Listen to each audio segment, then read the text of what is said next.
दोस्तों आज की फिल्म का नाम अनब्रेकेबल है। ये एक सुपर हीरो फिल्म है, पर रुको जरा, मैं आपको पहले ही बता दूं कि ये कोई एक्शन पैक मूवी नहीं है जैसे कि मार्वल और डीसी की होती है। ये फिल्म अपनी यूनिक स्टोरी टेलिंग और ट्विस्ट के लिए फेमस है और इस फिल्म को भी एम नाइट श्यामलन ने ही डायरेक्ट किया है। और अगर आपने पिछली मूवी की एक्सप्लेनेशन सुनी है तो आपको उनकी क्लेवर राइटिंग और डायरेक्शन के बारे में पता चल गया होगा। तो अब बिना देरी किए शुरू करते हैं इस कहानी को। कहानी की शुरुआत में एक परिवार के यहाँ एक बच्चे का जन्म होता है, लेकिन इस बच्चे को एक बीमारी होती है और इस बीमारी का नाम होता है एस्ट्रोजेनोसिस इम्परफेक्टा। इस बीमारी में हमेशा हड्डियां कमजोरी रहती है। और फिर कई सालों बाद हमें एक आदमी दिखाया जाता है और इसका नाम डेविड डन होता है। डेविड ट्रेन से अपने घर जा रहा होता है, तभी इस ट्रेन का एक्सीडेंट हो जाता है। पर हैरानी वाली बात यह होती है कि इस घटना में सभी लोग मारे जाते हैं सिवाय डेविड के। डॉक्टर्स भी हैरान हो जाते हैं क्योंकि डेविड को एक खरोच भी नहीं आई। इसके बाद डेविड अपनी फैमिली से मिलता है। डेविड की एक वाइफ होती है जिसका नाम ऑड्री है और उसका एक बेटा भी होता है जिसका नाम जोसेफ है।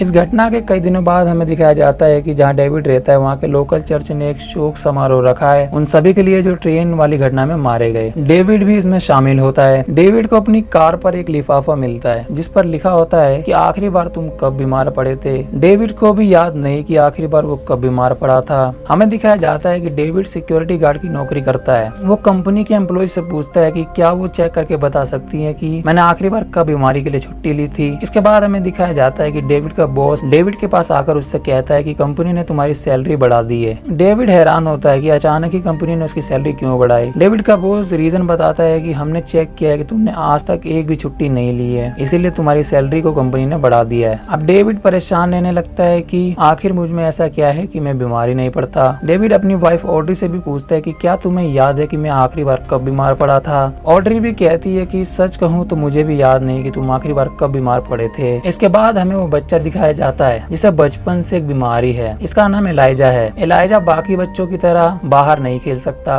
क्योंकि इस बीमारी के कारण उसकी हड्डियां बहुत नाजुक है और एक हल्का सा दबाव भी उसकी हड्डियों को तोड़ सकता है। पर एलाइजा की मॉम उसे बाहर घूमने के लिए कहती है, पर एलाइजा डर के कारण बाहर नहीं जाता। इसलिए एलाइजा की मॉम बाहर पार्क में एलाइजा के लिए गिफ्ट रखती है। गिफ्ट के लिए एलाइजा बाहर पार्क में चला जाता है और वो गिफ्ट होता है एक सुपर कॉमिक बुक, जिसे पाकर एलाइजा काफी खुश होता है। अब कहानी प्रेजेंट में आती है। एलाइजा बड़ा हो गया है और उसकी एक आर्ट शॉप भी है। इस शॉप का नाम लिमिटेड एडिशन है। और मैं आपको बता दूं कि यही सेम वर्ड उस लिफाफे पर भी लिखा था जो डेविड को अपनी कार पर मिला था। इसका मतलब कि ये लिफाफा एलाइजा ने डेविड को भेजा है। अगले सीन में हम एलाइजा और डेविड को साथ में देखते हैं और एलाइजा डेविड को कहता है कि तुम एक सुपर हीरो हो क्योंकि तुम कभी बीमार नहीं पड़ते, तुम्हें कोई चोट नहीं लगती और तुम एकदम फिट हो। डेविड का बेटा जोसेफ कहता है कि डैड को चोट लगी थी एक कार एक्सीडेंट में और डेविड भी इसे कंफर्म करता है कि हाँ सच में मेरा एक कार एक्सीडेंट हुआ था जिसमें मुझे चोट लगी थी और इसी घटना के बाद मैं कभी फुटबॉल नहीं खेल पाया। एलाइजा अपनी बीमारी के बारे में बताता है। एलाइजा कहता है कि क्योंकि इस बीमारी की वजह से मैं कभी बाहर नहीं जा पाता था, इसलिए मैं कॉमिक बुक्स पढ़ने लगा और इसी से मुझे पता चला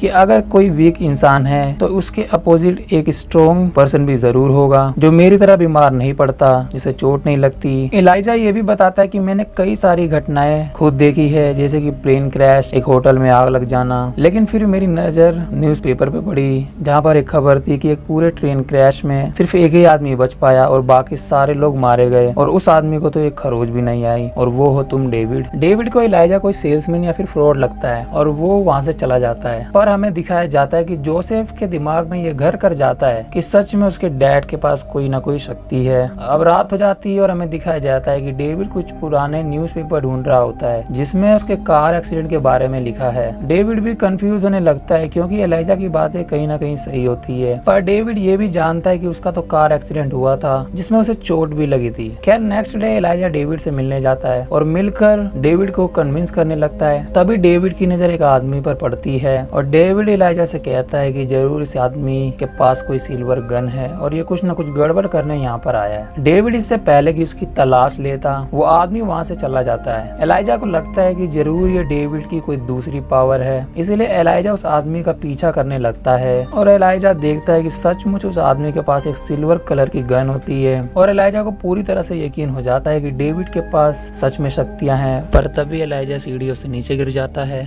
और वो हॉस्पिटलाइज हो जाता है। एक दिन डेविड और जोसेफ साथ में होते हैं। जोसेफ वर्कआउट में डेविड की मदद कर रहा होता है। डेविड लगभग 150 किलो से ज्यादा वजन उठा लेता है और यहाँ जोसेफ को यकीन हो जाता है कि इसके डैड सच में एक सुपर हीरो है क्योंकि इतना वेट एक नॉर्मल आदमी के लिए उठाना आम बात नहीं है। इसके बाद हमें दिखाया जाता है कि डेविड अपनी शक्तियों को पहचानने की कोशिश करने लगता है। डेविड अपने काम पे होता है, तभी एक आदमी उससे टकरा जाता है और तभी डेविड को एक विजन आता है जिसमें वो उसी आदमी को ड्रग्स छुपाते हुए देखता है। डेविड तुरंत इस आदमी की तलाश लेता है पर डेविड को कुछ नहीं मिलता। और यहाँ पर आता है एक फन फैक्ट, यह आदमी कोई और नहीं बल्कि डायरेक्टर एम नाइट श्यामलन है, जो कि हर फिल्म में अपना कैमियो देते रहते हैं। पिछली मूवी में ये डॉक्टर हिल बने थे और इसमें ये ड्रग बॉय। खैर कहानी में वापस आते हैं। हमें दिखाया जाता है कि ऑड्री एलाइजा से मिलती है। दरअसल ऑड्री एक डॉक्टर है और एलाइजा उसी अस्पताल में एडमिट है जहाँ पर ऑड्री काम करती है। एलाइजा जानता है कि ऑड्री डेविड की वाइफ है, इसीलिए एलाइजा ऑड्री को डेविड के बारे में बताता है कि कैसे उसके पास खास शक्तियां है और वो कभी बीमार नहीं पड़ता। पर ऑड्री को लगता है कि एलाइजा की मानसिक हालत ठीक नहीं है, इसलिए वो कुछ खास ध्यान नहीं देती। अब रात को डेविड ऑड्री किचन में होते हैं, तभी जोसेफ एक गन लेकर आता है और डेविड के ऊपर एम कर देता है। जोसेफ कहता है कि कुछ नहीं होगा डैड, क्योंकि आप एक सुपर हीरो हो। ऑड्री डेविड समझाते हैं कि ऐसा कुछ नहीं है। डेविड कहता है कि अगर तुमने मुझे गोली मारी तो मैं मर जाऊंगा। एक पल के लिए लगता है कि जोसेफ तो शूट ही कर देगा, पर वो नहीं करता। इस घटना से डेविड और ऑड्री शॉक हो जाते हैं। डेविड एलाइजा के पास जाता है और कहता है कि मेरे परिवार से दूर रहो, क्योंकि तुम्हारी वजह से मेरा बेटा मुझे गोली मारने वाला था। एलाइजा कहता है कि मैंने कभी ये नहीं कहा कि तुम मर नहीं सकते। एलाइजा डेविड के बारे में बताता है कि जो तुमने बताया था कि तुम पूल में डूब गए थे, दरअसल वो फेक है, और साथ ही वो कार वाली घटना भी। एलाइजा कहता है कि दरअसल तुम्हें कार एक्सीडेंट में एक खरोच भी नहीं आई और तुमने फुटबॉल इसलिए छोड़ा क्योंकि ऑड्री को वो पसंद नहीं था और तुम ऑड्री से बहुत प्यार करते थे, इसलिए तुमने सिर्फ ऑड्री के लिए ही फुटबॉल खेलना छोड़ा। डेविड कहता है कि मुझे फर्क नहीं पड़ता, बस मेरी जिंदगी से दूर रहो। इसके बाद एलाइजा हताश होकर एक कॉमिक बुक स्टोर में बैठा होता है और वहां से वो एक सेंट्री नाम की कॉमिक बुक खरीदता है। और मैं बता दूं कि ये मार्वल कॉमिक की बुक है। अपनी न्यू कॉमिक बुक पढ़ने के बाद एलाइजा डेविड को कॉल करता है और कहता है कि मैं जानता हूँ कि तुम पूल में क्यों डूबे थे। दरअसल हर एक सुपर हीरो की कोई ना कोई कमजोरी होती है और तुम्हारी डेविड कमजोरी है पानी, इसलिए तुम पानी में डूब गए थे और मरते मरते बचे। हमें दिखाया जाता है कि डेविड अपनी उसी कार के पास जाता है जिसमें उसका एक्सीडेंट हुआ था और यहाँ पर डेविड को फ्लैशबैक की यादें याद आने लगती है और उसे पता चलता है कि दरअसल उस कार एक्सीडेंट में तो मुझे कुछ हुआ ही नहीं। अब डेविड को भी यकीन हो जाता है और वो तुरंत एलाइजा को फोन करता है और कहता है कि शायद तुम सही हो, शायद मैं एक सुपर हीरो हूँ। नेक्स्ट सीन में डेविड पब्लिक में घूम रहा होता है और हमें दिखाया जाता है कि जो भी इंसान डेविड को टच कर रहा होता है, डेविड उनकी लाइफ को देख पा रहा होता है, यानी कि उन्होंने अपनी जिंदगी में क्या किया वो सब डेविड देख पा रहा होता है। हमें दिखाया जाता है कि वहाँ एक सफाई कर्मचारी डेविड के पास से निकलता है और डेविड को उस कर्मचारी की लाइफ के विजन्स आने लगते हैं और डेविड देखता है कि इस आदमी ने किसी फैमिली को अपने यहाँ पर किडनैप करके रखा है, जिसमें एक औरत, उसकी बेटी और उसकी बेटी होती है, यानी कि नानी, माँ और बेटी, इन सभी को उस आदमी ने किडनैप करके रखा है। डेविड फैसला करता है कि वो उनको बचाएगा, इसीलिए वो उसी घर में चला जाता है और माँ और बेटी को तो बचा लेता है, पर उनकी नानी को छुड़ाते वक्त वो आदमी आ जाता है और डेविड को खिड़की से फेंक देता है और डेविड सीधा जाके पूल में गिरता है और डूबने लगता है, पर वो औरत और उसकी बेटी डेविड को बचा लेते हैं। डेविड फिर अंदर जाता है और उस आदमी से फाइट करता है और उसे बेहोश कर देता है। अब नेक्स्ट डे हमें दिखाया जाता है कि डेविड जोसेफ के पास होता है और डेविड के पास एक न्यूज़पेपर है जिसमें एक न्यूज छपी है कि एक अननोन पर्सन ने एक फैमिली को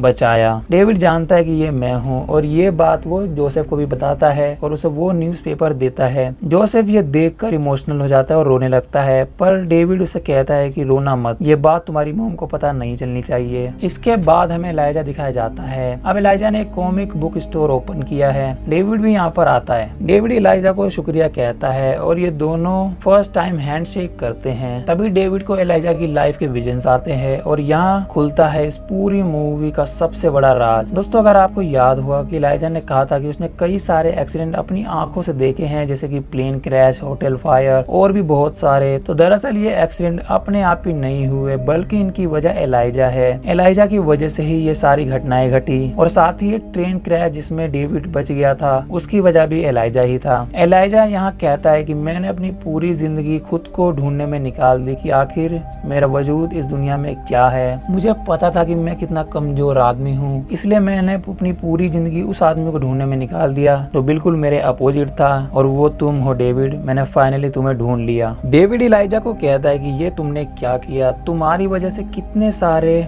मासूम लोग मारे गए। इसके बाद हमें दिखाया जाता है कि डेविड इलाइजा को गिरफ्तार करवा देता है और इसी के साथ ये फिल्म एंड होती है। तो दोस्तों ये रही अनब्रेकेबल मूवी की कहानी। आई होप आपको पसंद आई हो। एक दो बातें हैं जो इस मूवी से जुड़ी हुई है जिसे मैं आपको बताना चाहता हूँ। पहली कि एम नाइट श्यामलन ने कहा है कि उन्होंने जितनी भी फिल्में बनाई हैं उनमें से इनकी फेवरेट यही फिल्म है, और साथ ही फेमस डायरेक्टर क्विंटन टेरेंटिनो की फेवरेट फिल्मों में इस फिल्म का नाम भी आता है। एम नाइट श्यामलन को इस मूवी का आइडिया तब आया था जब वो द सिक्स्थ सेंस मूवी को डायरेक्ट कर रहे थे, और एक फैक्ट ये भी है कि उस मूवी में और इस मूवी में मेन रोल एक ही एक्टर ने प्ले किया है जिसका नाम है ब्रूस विलिस। और मैंने सिक्स्थ सेंस मूवी को एक्सप्लेन भी कर रखा है, तो अगर आप चाहे तो उसको भी देख सकते हैं। काफी इंटरेस्टिंग और ट्विस्टेड मूवी है, जैसे कि हर मूवी एम नाइट श्यामलन की होती है। तो इसी के साथ करते हैं वीडियो को एंड। उम्मीद है आपको वीडियो पसंद आई हो। अगर पसंद आई है तो आप जानते हैं आपको क्या करना है। मैं मिलता हूँ नेक्स्ट वीडियो में। Till then stay healthy, be positive, keep enjoy.